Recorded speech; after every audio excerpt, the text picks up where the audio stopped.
क्योंकि आपके लिए लहू बोलता है, यीशु का ब्लड बोलता है। आज लहू ने आपके लिए बोला है, वो कहता है तुम माफ किए गए, तुम क्षमा किए गए, तुम पवित्र किए गए हो, तुम मसा किए गए हो, शैतान का पाप का तुझ पे कोई अधिकार नहीं। बोले आमीन। और जब आप ऐसा भरोसा लेके आते, वो मुझे छोड़ेगा नहीं, वो मुझे त्यागेगा नहीं। आज दुनिया में सब छोड़ देते हैं। अगर एक पत्नी के बच्चा नहीं होता, उसका हस्बैंड उसे छोड़ देता, आपको पता है? कहते कितने इंतजार करेंगे, सास बोलने लग जाती, कितने इंतजार करेंगे, डिवोर्स ले अपनी वाइफ से, दूसरी मैरिज कर, ये तो बांझ है, इसके कोई बच्चा नहीं है, छोड़ देते लोग। प्रभु यीशु से कहते हैं मैं तुम्हें कभी छोड़ूंगा नहीं, कभी त्यागूंगा नहीं। कैसे भी हालात आ जाए, तो कैसा भी हो जाए, मैं नहीं तुझे छोड़ूंगा। क्योंकि तब तक आश्चर्य कर्म नहीं होते जब तक आप ये विश्वास नहीं करते कि परमेश्वर मेरे साथ है। अद्भुत काम प्रेग्नेंट हो रहे हैं आपके जीवन में, अद्भुत काम आपकी लाइफ में आ रहे हैं, उसका एक अंश आ रहा है, एक बीज आ रहा है, और वो राइट टाइम पर आपको दिखने शुरू हो जाएंगे। हालेलुया।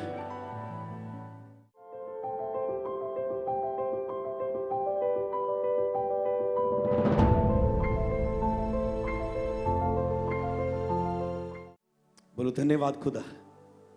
जब तेरा वचन खुले तो प्रकाश मेरे चेहरे पर आए, और उस प्रकाश से मूसा की तरह मेरा चेहरा भी चमकने लगे, मेरा चेहरा भी चमकने लगे।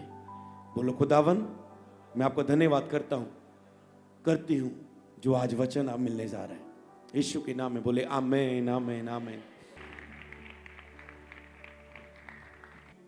तेल आने से पहले यीशु का लहू आना जरूरी है।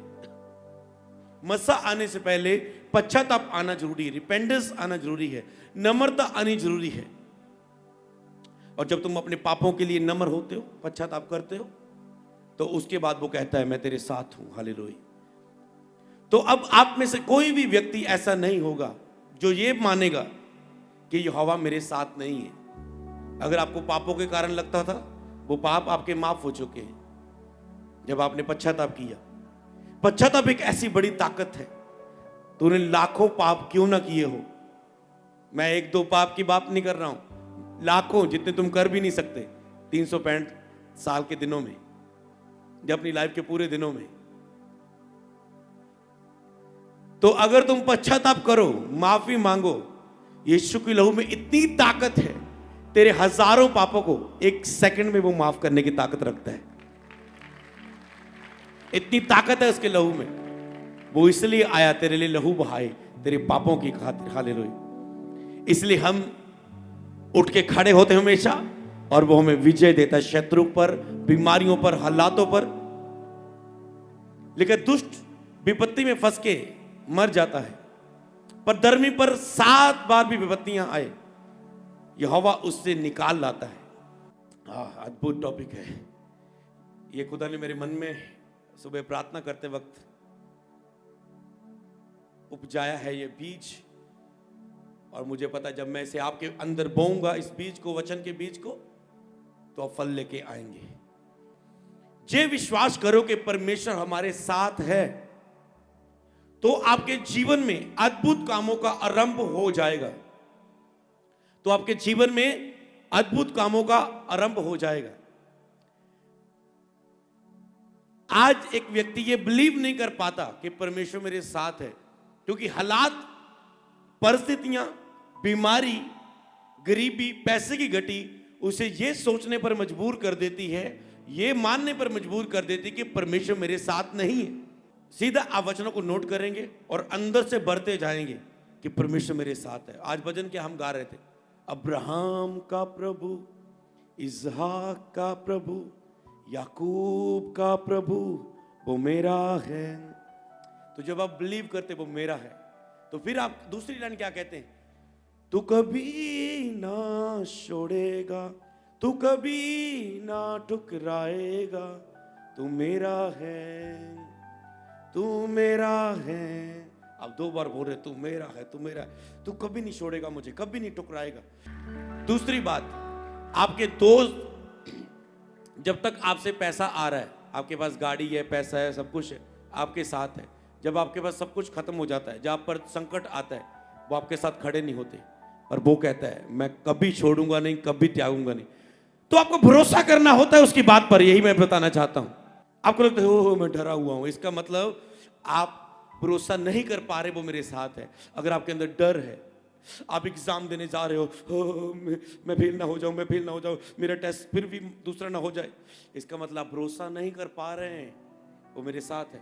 और जब तक आप ये भरोसा नहीं करते, अपनी आत्मा को ये बात नहीं बताते, हाँ मैं मानता हूं ये मेरे साथ है, तब तक वो साथ नहीं होता। वो कश्ती के नीचे आराम से सोया होता है और चेले करे ओ प्रभु मर गए, डूब गए, बर्बाद हो गए, तू सो रहा है। वो कहता है यस मैं ऐसा ही हूं।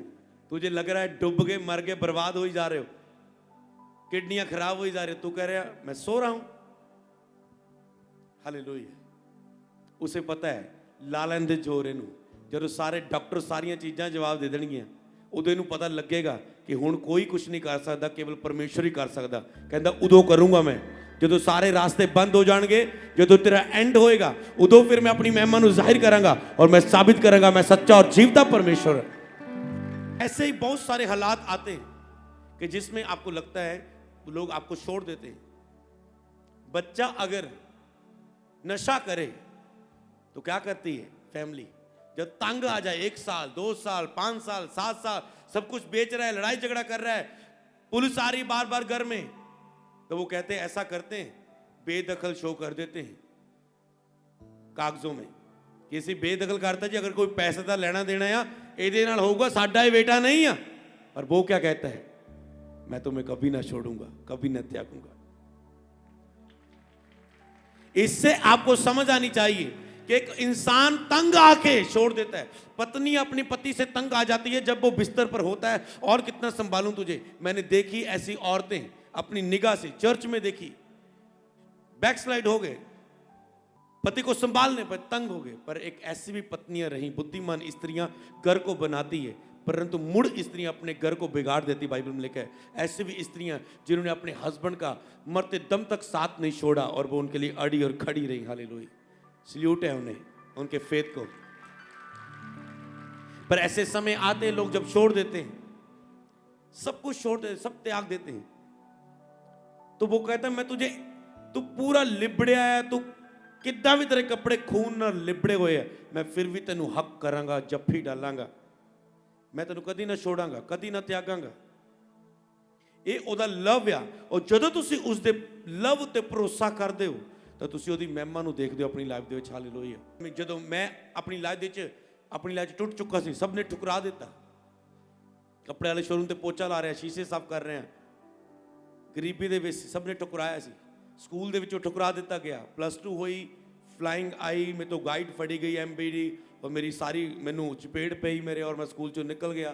और कहते हुणे तू अगे 3 साल तक पढ़ नहीं सकता, मोहर लग गई, और मैं ठुकराया, शर्मिंदगी जी पूरा।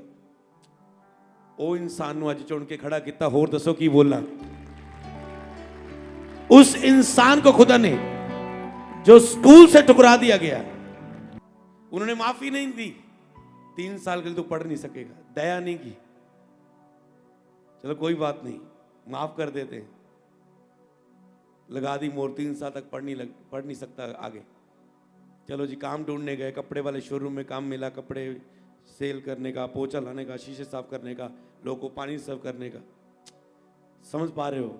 ये वो इंसान ऊपर से नहीं बोल रहे, जिसकी लाइफ में खुद हुआ है, जो सबने ठुकरा दिया था, उस इंसान को खुदा ने एक्सेप्ट किया है।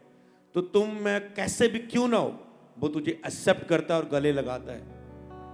आज से जब तुम घरों में जाओ, यही सॉन्ग गाते जाना, तू कभी ना छोड़ेगा, तू कभी ना ठुकराएगा, तू मेरा है,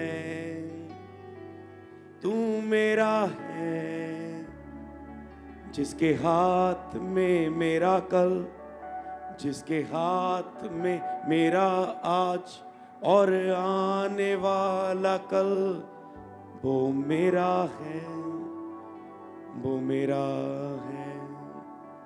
आज से यही गाते जाना, और जब तुम ये इन गाओगे तो ये वचन क्या है आज का टॉपिक, जब तुम ये विश्वास करोगे कि वो मेरे साथ है, कि परमेश्वर मेरे साथ है, तो आपके जीवन में अद्भुत कामों का आरंभ हो जाएगा। कितने लोग बढ़ रहे प्रचार सुनते हुए। पढ़ेंगे वचन को स्क्रीन के ऊपर, प्रकाशित वाक्य रेवलेशन उसका 1:10, कि मैं प्रभु के दिन, यहां पर यूहन्ना प्रकाशित वाक्य में बोल रहा है, जब खुदा ने उसे लिखने के लिए बोला कि मैं प्रभु के दिन आत्मा में आ गया और अपने पीछे तुरी का सा बड़ा शब्द ये कहते सुना।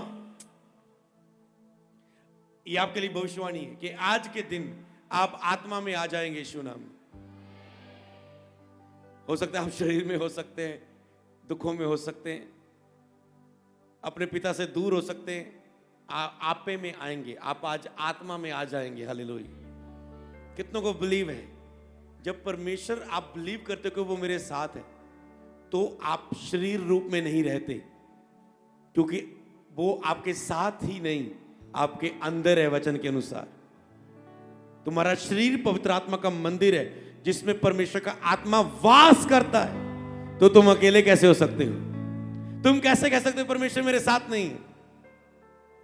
वो तुझ में बसा है, तेरे रग रग में है। कहते तब मैं आत्मा में आ गया।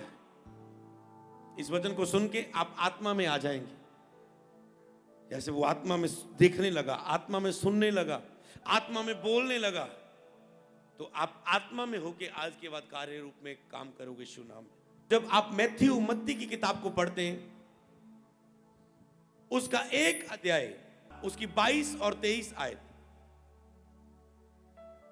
ये सब कुछ इसलिए हुआ कि जो वचन प्रभु ने भविष्यवक्ता के द्वारा कहा था वह पूरा हो, कि देखो एक कुंवारी गर्भवती होगी और एक पुत्र जनेगी, उसका नाम इमैनुअल रखा जाएगा, जिसका अर्थ है, बोलो ऊंची आवाज के साथ, परमेश्वर हमारे साथ। अरे यीशु के नाम का अर्थ ही ये है कि परमेश्वर हमारे साथ। और बताओ, उसके नाम का अर्थ, कुंवारी गर्भवती होगी, पुत्र जनेगी, उसका नाम इमैनुअल रखा जाएगा, जिसका अर्थ है परमेश्वर हमारे साथ। अपने पड़ोसी को, दोनों जो लेफ्ट राइट दो पड़ोसी है, उनको हेलो करके बोलो इमैनुअल, इमैनुअल, इमैनुअल, इमैनुअल, परमेश्वर तुम्हारे साथ। इमैनुअल, जैसे आप कहते हैं ना जय मसीह की, आप ये भी बोल सकते हैं इमैनुअल, परमेश्वर तुम्हारे साथ। इमैनुअल, परमेश्वर तुम्हारे साथ। इमैनुअल, परमेश्वर तुम्हारे साथ। इमैनुअल, परमेश्वर तुम्हारे साथ। इमैनुअल, परमेश्वर तुम्हारे साथ। इमैनुअल, परमेश्वर तुम्हारे साथ। हालेलुया। यीशु मेरे साथ है, यीशु मेरे अंदर है। यूहन्ना क्या कहता है? 14 अध्याय 16 और 17 आयत नोट करो। 16 में लिखा है, और मैं पिता से विनती करूंगा कि वह तुम्हें एक और सहायक देगा, कि वह सर्वदा तुम्हारे साथ रहेगा। कहता मैं पिता से, यीशु कहता मेरा जाना जरूरी है, मैं पिता के पास जाऊंगा, मैंने अपना काम कर लिया है, अब मैं मुर्दों में से जी उठाऊं, जो दुनिया में कभी किसी ने नहीं किया, कोई मर के जिंदा नहीं हुआ। अब मैं अपने आप को तुझ पे प्रकट करता हूं, तो अब मेरा जाना जरूरी है, पर मैं तुझे अकेला नहीं छोड़ूंगा। मैं तुम्हें एक और सहायक दूंगा, जो सदा सर्वदा तुम्हारे साथ रहेगा। बोलो मेरे पास एक ऐसा सहायक है जो सर्वदा मेरे साथ रहता है। मेरे पास एक ऐसा दोस्त है जो सर्वदा मेरे साथ रहता है। आज से अगर कोई तुझे बाय बाय बोले ना, अगर खुदा पर भरोसा है, ये आत्मिक बंदा ही समझ पाएगा इस बात को। अगर कोई तुझे बाय बाय बोले ना, तो बोल देना डोंट वरी, बाय बाय, मेरे पास ऐसा सहायक है जो सदा मेरे साथ है, और तुम मुंह फेर के वापस आओगे। मैं तेरे बिना कुछ भी नहीं हूं, मुझे तेरा साथ चाहिए, क्योंकि तेरे साथ यहोवा है। हालेलुया। मैंने कहा यही तो बिलीव है। आप उस पर भरोसा करें, तुम मांगने वाले नहीं, तुम देने वाले बनोगे। क्या कहता है? वो सर्वदा तुम्हारे साथ रहेगा। आगे पढ़ेंगे। यस, यूहन्ना 14 की 17 में लिखा है, अर्थात सत्य का आत्मा जिसे संसार ग्रहण नहीं कर सकता, क्योंकि वह ना उसे देखता है और ना उसे जानता है, परंतु तुम उसे जानते हो क्योंकि वह तुम्हारे साथ रहता है और वह तुम में होगा। तुम उसे जानते हो? तुम उसे जानते हो?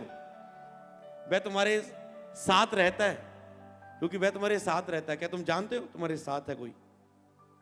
तुम्हारे दाएं बाएं आगे पीछे कोई साथ है तुम्हारे? इस समय भी है।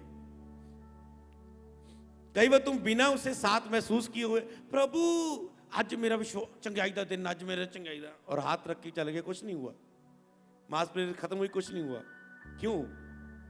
क्योंकि तुमने विश्वास नहीं किया जो तुम बोल रहे हो।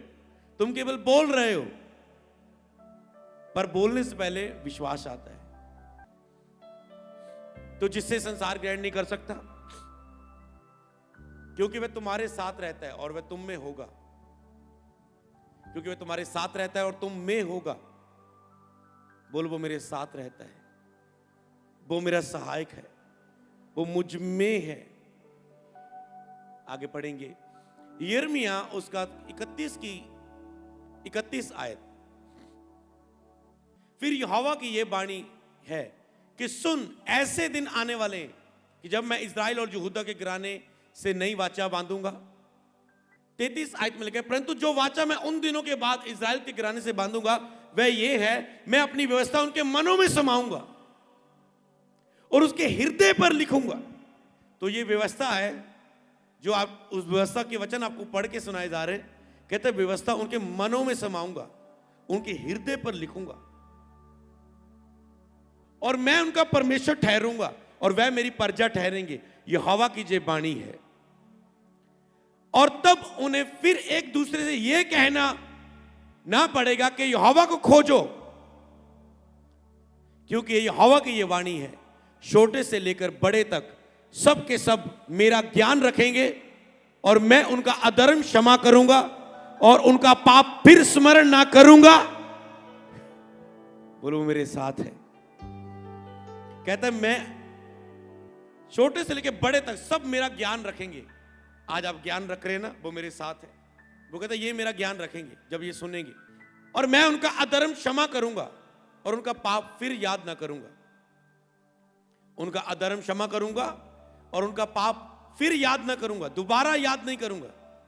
तो क्या आप ये मानते कि आपका जो अधर्म थे वो माफ किए गए हैं? आज तूने मांगा, उन्हें माफ कर दिया, और कहता है मैं फिर याद नहीं करूंगा। क्यों नहीं याद करेगा? आगे पढ़ेंगे। वो कहता है मैं फिर याद नहीं करूंगा क्योंकि मैं उससे पीठ पीछे फेंक दूंगा। तुम भी मत याद करो। अगर वो फेंक चुका अपनी पीठ के पीछे तो तुम भी याद मत करो। बिलीव करो, आज मेरे वो साथ है। हालेलुया। मत्ती 28 की 16 से 20 तक।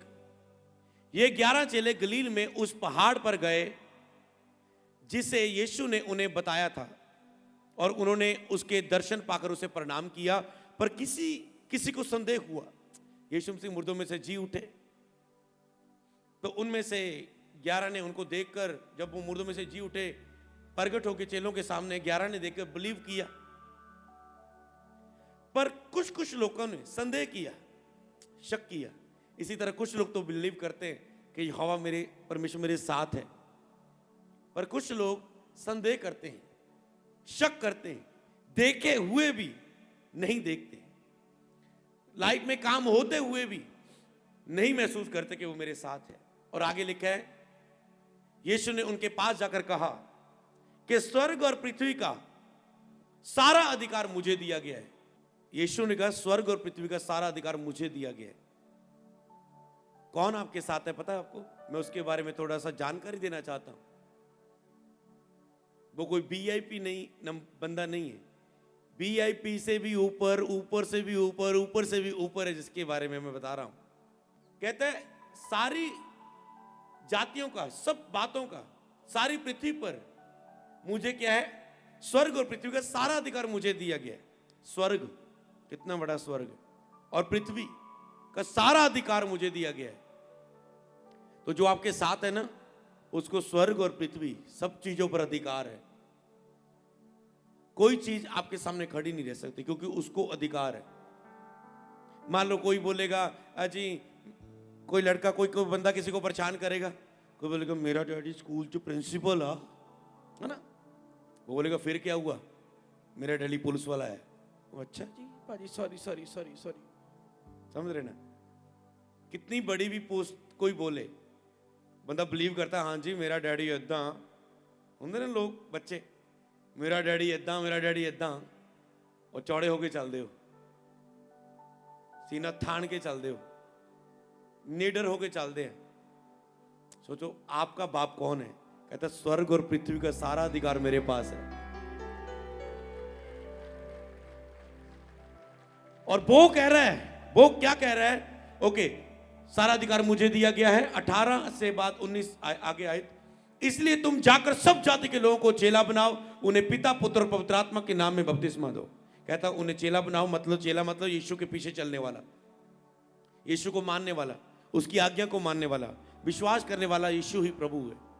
और पिता पुत्र पवित्र आत्मा के नाम में बपतिस्मा दो उन्हें। ये आज्ञा दी है प्रभु ने हमें बपतिस्मा देने की, कि उन्हें बपतिस्मा दो ताकि वो पवित्र आत्मा का दान पाए, ताकि जैसे मैं तुम्हारे साथ हूं उनके भी मैं साथ हूं। क्योंकि जब तक वो बपतिस्मा नहीं लेंगे, उनके पापों की माफी नहीं होगी, तब तक वो मुझसे दूर रहेंगे। पर मैं ही हूं जो उनके पापों को क्षमा करके पिता के साथ मेल करवा सकता हूं। और आगे 20 आयत में, और उन्हें सब बातें जो मैंने तुम्हें आज्ञा दी है मानना सिखाओ, और देखो जगत के अंत तक सदैव तुम्हारे संग हूं। कहता जगत के अंत तक मैं तुम्हारे साथ हूं। कोई तो कहता है जब तक तू मेरे ना ब्याही गई है तब तक तेरा मेरे उत्ते अधिकार है, मेरा पैसा तेरा, तेरा मेरा। जब तू मर गई, जब तू चले गई, समझ पा रहे? कहता जगत को ये नहीं कि जब तक कोई बंदा आपके उम्र के हिसाब से आपके साथ है।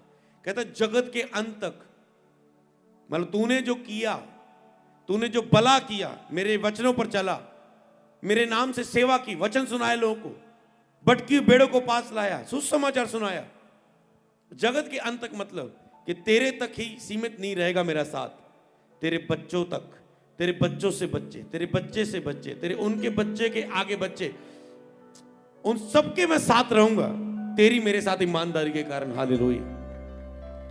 जगत के अंत तक मैं सर्वदा तुम्हारे साथ रहूंगा। जगत का अंत, इतने समय तक वो साथ रहने का वायदा करता है। आगे पढ़ेंगे हम 1 कुरिन्थियों 6 की 19 और 20। क्या तुम नहीं जानते कि तुम्हारी देह पवित्र आत्मा का मंदिर है? क्या तुम नहीं जानते? कौन नहीं जानता? पर कौन जानता है कि आपकी देह पवित्र आत्मा का मंदिर है? आपकी देह पवित्र आत्मा का मंदिर है। परमेश्वर के मंदिर मतलब परमेश्वर के रहने का स्थान। चर्च, वो हिंदी ट्रांसलेटर, अगर हिंदी में आ गए तो हिंदी की ट्रांसलेट यूज की गई। तो तुम परमेश्वर के पवित्र आत्मा का मंदिर हो, तुम टेंपल हो, तुम चर्च हो, तुम परमेश्वर के रहने का स्थान हो, तुम परमेश्वर का सीधा कह सकते हो घर हो। तो घर ये नहीं है कि बिल्डिंग। कई लोगों के मन में चर्च मतलब रहता है, अच्छा मैं चर्च जाऊंगा, अच्छा चर्च जब उनके चर्च के बारे में प्रचार किया जाता है, यीशु के बारे में बताया जाता है, उनके सामने एक पिक्चर आती है, अच्छा ऐसी झोंपड़ी जैसी ऐसी चर्च बनी होगी और वहां पर हम ऐसे ऐसे ऐसे करेंगे और दुआ मांगेंगे, काम हो जाएगा। पर यहां आए तो 5 घंटे बिठा लिया आपको और आपका भी जाने को दिल नहीं कर रहा है।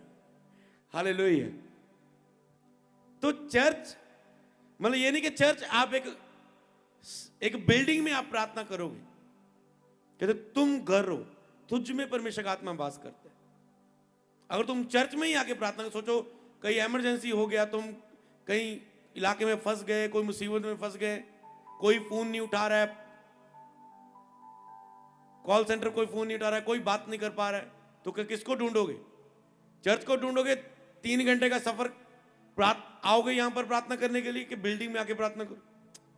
नहीं, वो सर्वदा तुम्हारे साथ है, तुम्हारे अंदर है। बस उस अंदरूनी आत्मा से उस अंदरूनी परमेश्वर को पुकारना है। हालेलुया। वो सर्वदा तुम्हारे साथ है, कभी ना छोड़ेगा, कभी नहीं। उसे पुकारना है, वो तेरे अंदर है बिल्कुल।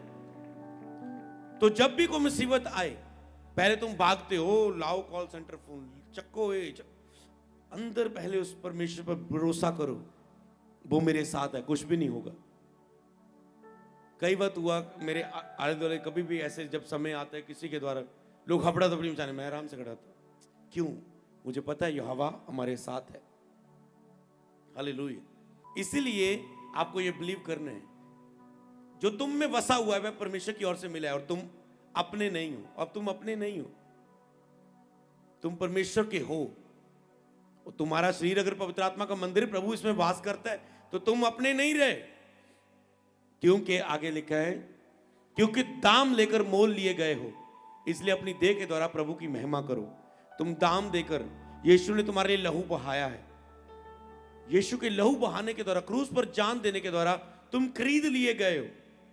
पहले तुम अपने थे, शैतान का तुझ पे अधिकार था, पर यीशु ने क्रूस पर जान देके, मुर्दों में से जी उठ के, मौत को जीत के तुझे शैतान के हाथों से लहू देके खरीद लिया, छीन लिया। अब तुम अपने नहीं हो, ना ही तो शैतान के हो, अब तुम परमेश्वर के हो। तुम उस परमेश्वर के, जो कहता है स्वर्ग और पृथ्वी का सारा अधिकार मुझे दिया गया है। तुम उसकी संतान हो, उसके बेटे हो, उसकी बेटियां हो। और जब तुम मान लेते हो मेरा बाप, मेरा पिता, मेरा परमेश्वर कौन है, जिसने स्वर्ग और पृथ्वी को बनाया, जो आदि में था, जब दुनिया बनी, जो शब्द खुदा के संग था, जो शब्द ही खुदा था, वो शब्द देहधारी हुआ, मनुष्यों के बीच में वास किया। वो यीशु के रूप में, शब्द ने, जो शब्द के रूप में बात करता था, परमेश्वर पहले बोलता था, शब्द के रूप में बात करता था। कहता तुम मुझे देख नहीं सकते, क्योंकि अगर तुम मुझे देख लोगे तो मर जाओगे। मूसा कहता है प्रभु मैं तुझे देखना चाहता हूं। प्रभु कहता नहीं, तुम मुझे जाते हुए मेरे शब्द को, मेरी पीठ को ऐसे दर्शन तो पा पाएगा उस प्रकाश का, पर तू मुझे देख नहीं सकता, क्योंकि मनुष्य उसे देख के जीवित नहीं रह सकता, इतना प्रकाश है उसमें। पर वो पिता था, दूरियां थी, पर उसने दूरियों को आसान कर दिया। वो पुत्र के रूप में, यीशु के रूप में, शब्द वो देहधारी होके आपके साथ संगति की। तो जब आप सोचते हो ना कि मेरे साथ कौन है, तो आपको पता होना चाहिए स्वर्ग और पृथ्वी का अधिकारी यहोवा पिता, आप उसकी संतान है। हालेलुया। इसे अपनी देह के द्वारा पिता की महिमा करो। आगे लिखा है भजन संहिता 139 की 7-8, मैं तेरे आत्मा से भागकर किधर जाऊं, वह तेरे आत्मा से किधर भागूं। यदि मैं आकाश पे चढ़ूं तो वहां तू है, यदि मैं बिछौना अधोन लोक में बिछाऊं तो वहां तू है। प्रभु की आत्मा से भागकर आप कहां जा सकते हैं? कहीं नहीं, क्योंकि वो तो आप में वास करता है, वो तो हर जगह मौजूद है। कई बार आप प्रभु से दूर, प्रभु मैं नहीं हूं आना चर्च, मैं नहीं हूं प्रार्थना करनी, कहां जाओगे भाग के? आएगा ऊंट पहाड़ के नीचे, फिर से जितना मर्जी ऊंट अपने आप को बड़ा समझे, जब पहाड़ के नीचे आएगा वो छोटा ही नजर आएगा। हालेलुया। तो जो सब बड़े बड़े पर्वतों, पहाड़ों को बनाने वाला कितना बड़ा और महान होगा वो परमेश्वर। इफिसियों उसकी 2 की 18 और 19, क्योंकि उस ही के द्वारा हम दोनों एक आत्मा में पिता के पास पहुंच होती है। उसी के द्वारा हमारी पिता के तक पहुंच होती है, उसी के द्वारा, क्योंकि उसी के द्वारा ही हम दोनों की एक आत्मा में पिता के पास पहुंच होती है। यीशु मसीह के द्वारा ही हमारी पिता के साथ पहुंच होती है, हमारी आत्मा परमेश्वर की आत्मा मिल जाती है केवल यीशु के द्वारा। क्यों? क्योंकि पाप में रहते हुए हम कभी खुदा को देख नहीं सकते, मिल नहीं सकते, मांग नहीं सकते, ले नहीं सकते। पर यीशु मसीह ने सारी पाप की दीवार को हटा दी है। अब आप सिर उठा के खुदा की ओर देख सकते हैं, और वो आपका पिता है। हालेलुया। जो आपका सिर शर्म के कारण झुका हुआ था, विचकार में यीशु आया, और उस यीशु ने कहता है सिर झुका मत रख बेटा, हाथों को उठा, सिर को उठा, क्योंकि मैंने तेरे पापों को अपने ऊपर क्रूस पर लेके उसके लिए जान दे दी है। अब तू पापी नहीं, अब तू पवित्र किया गया मेरे लहू के द्वारा। एक आत्मा में पिता के पास पहुंच होती है। 19 आयत में लिखा यस, इसलिए तुम अब विदेशी और मुसाफिर नहीं रहे, परंतु पवित्र लोगों के संगी, स्वदेशी और परमेश्वर के घराने के हो चुके हो। कांग्रेचुलेशंस, आप परमेश्वर के घराने के हैं, परमेश्वर के परिवार में। और जो लोग बपतिस्मा लेते हैं, यीशु पर बिलीव करते हैं, वो इस परिवार में शामिल हो जाते हैं। हालेलुया। हम परमेश्वर के घराने के। कोई तुझे पूछे तुम कौन हो, मैं परमेश्वर के घराने का हूं। वो मेरा पिता है, वो मेरा परमेश्वर जो कहता है मैं कभी ना छोड़ूंगा, कभी ना त्यागूंगा। तुम किस घराने से हो, तुम किस जात से हो, तुम किस धर्म से हो? बोलो मैं कोई जात धर्म से नहीं, मैं परमेश्वर के घराने का हूं। मेरे पिता का नाम यहोवा है, जीसस पिता है, जीसस अब्बा पिता है। परंतु परमेश्वर के घराने के हो गए हो, अब आप परमेश्वर के घराने के हो चुके हो। वो ऐसे शब्द यूज कर रहा है, मैं तेरे लिए साथ हूं। केवल एक शब्द से नहीं, वो कहता है तुम मेरे साथ हो तो मुझे ये भी जान मैं कौन हूं। अगर मैं तेरे साथ हूं तो ये जान कि तेरा साथ बना कैसे।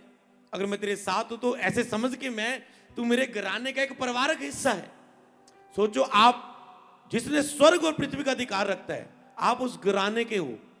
तो अब ये बताओ, क्या आप गरीब रह सकते हो? क्या आप बीमार रह सकते हो?